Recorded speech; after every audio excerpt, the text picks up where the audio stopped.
Hi friends, இன்றைக்கி beans கொஞ்சம் டிஃப்ரெண்ட்டாக பொரியல் செய்ய போகிறோம். வீடியோ ஸ்கிப் பண்ணாமல் ஃபுல்லாக பாருங்கள். இதுக்கு ஒரு மசாலா அரைக்க போகிறோம். ஒரு மிக்ஸி சாரில் 1/4 மூடி தேங்காய் துருவல், 1 ஸ்பூன் சீரகம், 2 வரமிளகாய் சேர்த்துட்டு தண்ணி சேர்க்காமல் நல்லா கொரகொரப்பாக அரைச்சி எடுத்து வச்சுக்கோங்க.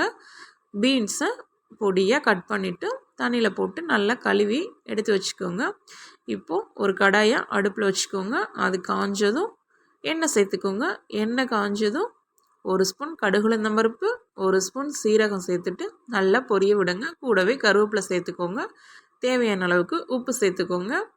சேர்த்துட்டு கொஞ்சம் வெங்காயம் சேர்த்துட்டு இப்போ நல்லா வதக்கிக்கோங்க. வதக்கிட்டு அது கூட நம்ம கட் பண்ணி வச்ச பீன்ஸை சேர்த்துக்கோங்க. சேர்த்துட்டு 2 நிமிஷம் நல்லா வதக்கி விட்டு கொஞ்சம் தண்ணி சேர்த்துட்டு ஒரு 5 நிமிஷம் வேக விடுங்க.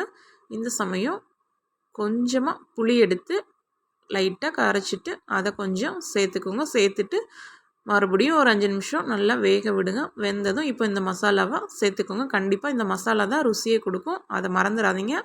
அதை சேர்த்துட்டு நல்லா ஒரு 2 நிமிஷம் நல்லா கிளறிக்கோங்க. சூப்பரான பீன்ஸ் பொரியல் ரெடி ஆயிடுச்சு. நீங்களும் இது மாதிரி ட்ரை பண்ணி பாருங்கள். தேங்க்ஸ் ஃபார் வாட்சிங்.